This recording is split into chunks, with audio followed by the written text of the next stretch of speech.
guys, so I'm going to be doing my June favorites for you today. Sorry it's a little late. I don't know if you guys have seen my video or my tweets or Facebook posts, but I kind of went on a brief YouTube hiatus because I've been moving. As you can probably tell from my new location, I have moved and I'm currently subletting with a friend, so that is why my room is completely different. So it's significantly smaller, but I really like my roommates as of right now. They're really nice, and they have 2 cats, and we're trying to kind of get the cats to get along with my dog Ralph, but it's kind of in a weird stage right now. They're just really scared of each other. I don't know, it's weird. But anyway, so I'm in a new room and I'm really liking that, so yay. Anyway, I'm gonna go ahead and get into some of my products. So I'm gonna start off with nail care. For nail polish this month, I've really been liking the Essie polish in Bikini So Teeny, and I'm actually wearing this polish today. And it's just this beautiful, really powdery blue, and I think this is so beautiful. This is from Essie's summer collection, and it's just the perfect powder spring and summer color. I know that coral is really in trend and mint green is as well. However, I really like wearing blue because it's a cooler color. It makes me feel a little bit cooler even though it is about 111 degrees outside. So anything I can get, I will take advantage of. So really loving this color. And then also for nail care, I've been really liking a new top coat, and I got this at Ulta, and I got this on the recommendation of the lady who's worked there, and this is actually the first time I've ever taken a recommendation from someone who works at Ulta. So I went ahead and purchased the Seche Vite Dry Fast top coat, and it's just, you know, your basic top coat. It's clear. It's got a pretty standard brush. I really like this top coat. I like applying it over my nails just because it makes them really super shiny, and it also helps them stay put for a really long time. I've only had them chip off when I tried to open a Go phone case. If you guys remember, my phone was stolen, so I had to buy a really crappy flip phone as a temporary phone for now. But I stuck my fingernails in between these ridges, which are really tight, and I definitely shouldn't have done that. It made my nails chip, but that is the only instance in which my nails have chipped in the past month. So it makes my polish last a really long time, and it gets to the point where I kind of get a lot of regrowth at the root of my nail because my nails have grown so fast and my polish has stayed put. And I think that's really awesome. I think that's a really great problem to have. Also, you're saving money because you're using less polish. From what I can tell, it doesn't really alter the color. It may make it like a touch darker, but not anything that's even remotely noticeable. So I really like it. And then moving on, I'm gonna go ahead and get right into lip products. I have 2 favorite lip products this month, and they're both from the drugstore. And the first one is gonna be a no-brainer, and it is the Revlon Just Bitten Kissable Balm Stain. And I'm really liking the shade in Honey.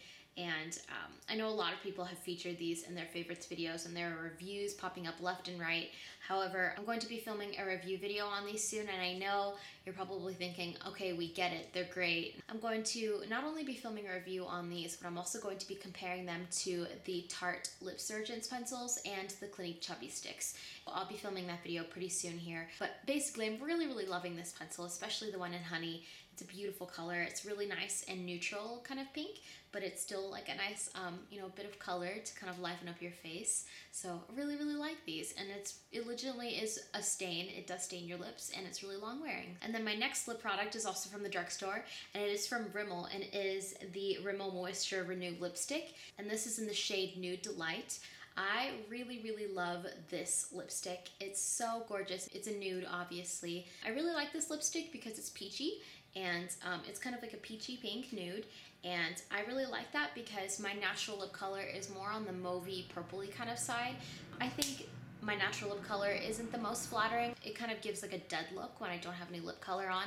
So I really tend to like peachier shades of lip colors because it kind of cancels out that mauvey tone and really brightens my lips, and in turn brightening my face. So I really like nudes that are kind of peachier toned. So really love this. It goes on really well. It's really creamy. I don't necessarily have to top it with a gloss because it does have a nice shine to it. So it's not a dead lips kind of nude lipstick. I'm not really into that. So really, really loving this lipstick. If you're looking for a good drugstore nude that's a bit on the peachier side, I would definitely recommend Nude Delight. And then next, moving on to eye products. I don't have any favorite eyeshadows of the month. I've actually been not really wearing a whole lot of eyeshadow in the month of June, just because I've had most of my makeup packed.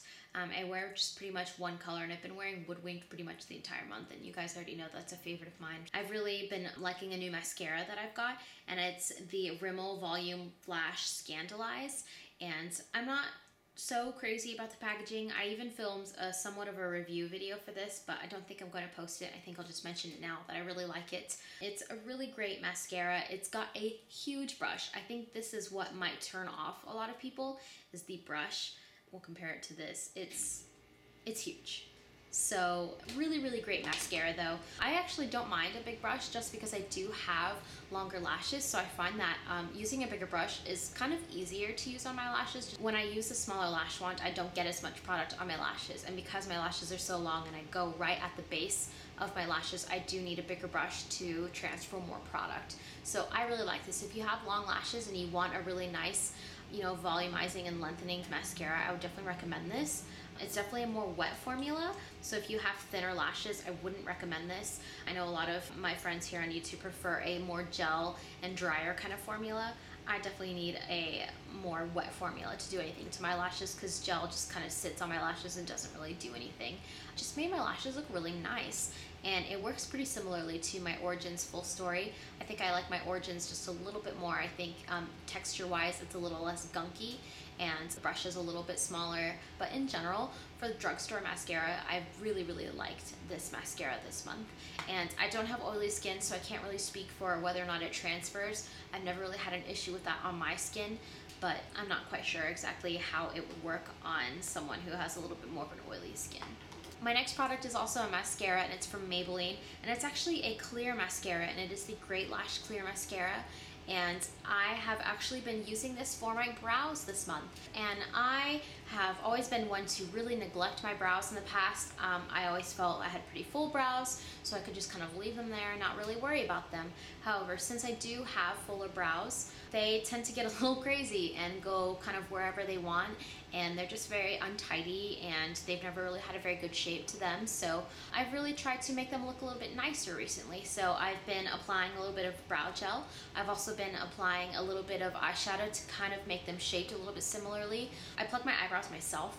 I don't really go get them done very often, just because I don't think it's a waste of money, but it's just not really something that I care to invest in. But basically, I've been trying to slowly kind of arch them up a little bit, because if you watch my very first video, you'll know that my eyebrows were pretty straight across and kind of drooped down, and they're very, very close to my eyelids, so I didn't have a whole lot of eyelid and supraorbital bone space to work with. So I want to add a little bit more space to that, so I'm going to go ahead and slowly, little by little, raise them and add a little bit more space there. Also, I kind of wanted to create just a little bit of an arch. Having brows that are really well groomed and, you know, arched really nicely and shaped really nicely can really frame a face very nicely. So I would definitely want to kind of work towards that. So I think they're a little bit better.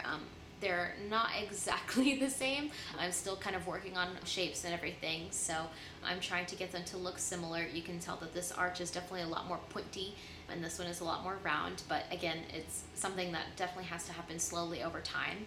Until then, I'm really, really enjoying having them at least put together and kind of staying very tame and in place. I definitely get that with the Maybelline Great Lash. I know that they do have brow gels, you know, from MAC and all kinds of different brands and everything. However, my friend Leo said just use a clear mascara and it works just fine, and it saves a lot of money. My last technical makeup product would be a blush. I'm definitely a big blush person. I have pretty much a new favorite blush every month, and sometimes I have several. And this month I've been really enjoying the MAC Mineralized blush in Warm Soul, a neutrally muted kind of pink color. However, it applies to the skin a little bit differently. You know, looking at this in the pan, I always assumed I had to be really pale in order for this blush to look like anything. However, I have found that this blush looks really, really great as I'm kind of, you know, getting a little bit darker and applying a lot more bronzer. I think this paired with my NYX matte bronzer is just such a lovely color combination, and it's really great for kind of warming up my skin. So I think it's very appropriately named Warm Soul. I really like applying it. I am wearing a little bit of it today. I also have I have another blush on too, just because I wanted to add a little bit more color to my cheeks to support the lip color I have on. But normally, day to day, I usually wear this blush with my nude lipstick, so it looks really nice to kind of have like a nice warm flush to my cheeks. And I think it just looks really nice and really natural for summer. I also think this again is another product that will transition into fall really well, just because it is so warm, and it will just look really, really nice, I think, on warm cheeks, you know, against all of your fall colors. So if you're looking for a really nice mineralized blush from MAC, I would definitely recommend Warm Soul. So for the month of June, I've been trying out some Sigma brushes. Two of the ones that I have tried, I've really felt strongly about and really enjoyed. I've mentioned one of them in a past tutorial, and that is a eye blending brush, and it is the E25. And this is a really nice fluffy brush. A lot of people say that this is comparable to the MAC 217. I personally recently bought the MAC 217. They are a little bit similar. I think on paper they sound a lot more similar than they really are. I'm actually going to be doing a comparison video between this and the MAC 217. I do like them both, but I like them for different reasons, and I will post all the details about that in my video.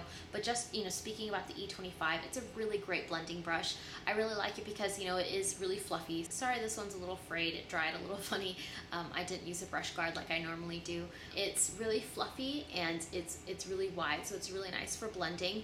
You definitely have some control with the blending because it doesn't give so much, and it isn't super flimsy. But I also really like that it's pinched right here, so you can actually flatten it and apply color, you know, a little bit more narrowly. So I like using this for the crease. So what I usually do with these is say that this finger is my eye crease. I'll turn it on its side and apply, you know, a thinner, you know, application, and then if I want to blend, I just turn it over, and that blends the color really nicely.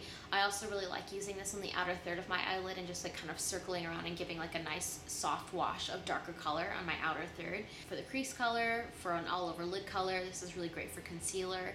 It's just a great brush, and that is probably why I have 3 of them. So definitely a brush that I really appreciate from Sigma.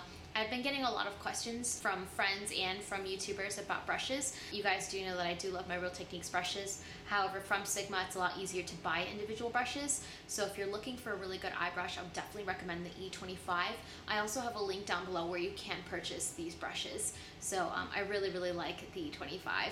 And then another brush from Sigma that I'm absolutely loving is the flat top Kabuki brush, and this is the F80.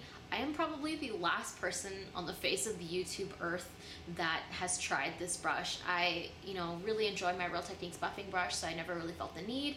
However, I really love this brush. It's a flat top Kabuki brush. It's really soft, it's synthetic, and I just really love this. It is, you know, it works pretty similarly to my Real Techniques buffing brush. I do feel that this is a little bit softer and a little bit more dense. I do think that this buffs in my foundation just a touch more, so I do like this. I still do love my Real Techniques buffing brush, but I think if you're just looking for a really good face brush for either cream, powder, or liquid foundation, I would definitely recommend getting the Sigma F80, just because for the buffing brush you do have to buy the entire kit just to get that one brush. And out of that entire kit, I only use the buffing and contour brush. I don't really use the other 2 as much, so I think if you're just looking for a good face brush, that the F80 is a really good route to take. It's really soft. I haven't used it today. I actually washed it and made sure to not use it just so I could show you. And again, you can also purchase this brush in the link down below. So I really have been liking Sigma brushes, and I'm definitely going to get into them and kind of purchase more as time goes on. My very last product is a skincare product, and is the one skincare product that I know for sure I'm absolutely going to keep around for a very long time, and it is an eye cream.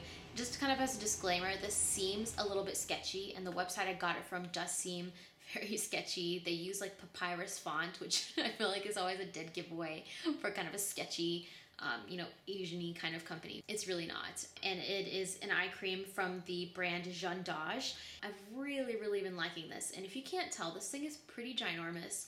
With this eye cream, you do get a full ounce, which is pretty much unheard of as far as eye creams go. Typically, you get about half an ounce. However, this is a full ounce, and I really am loving this. It's very moisturizing. I also really like the packaging that it comes in. What you do is you press it, so you just go like that, and a little bit of product comes out. This, what I have on my finger, is already way too much.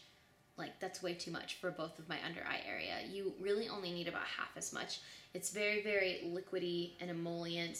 I want to say it's like a cream gel to liquid kind of formula.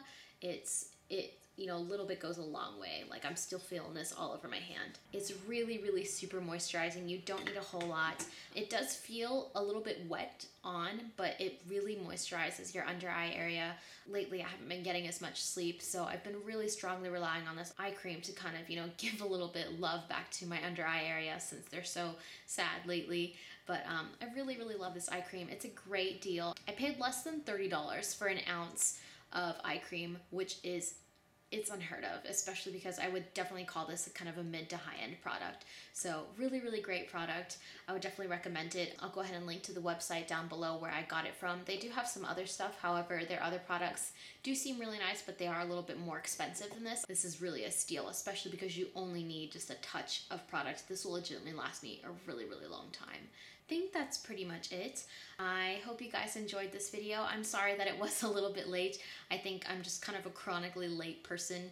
I hope you guys are having a good day, and I will talk to you later. Bye-bye.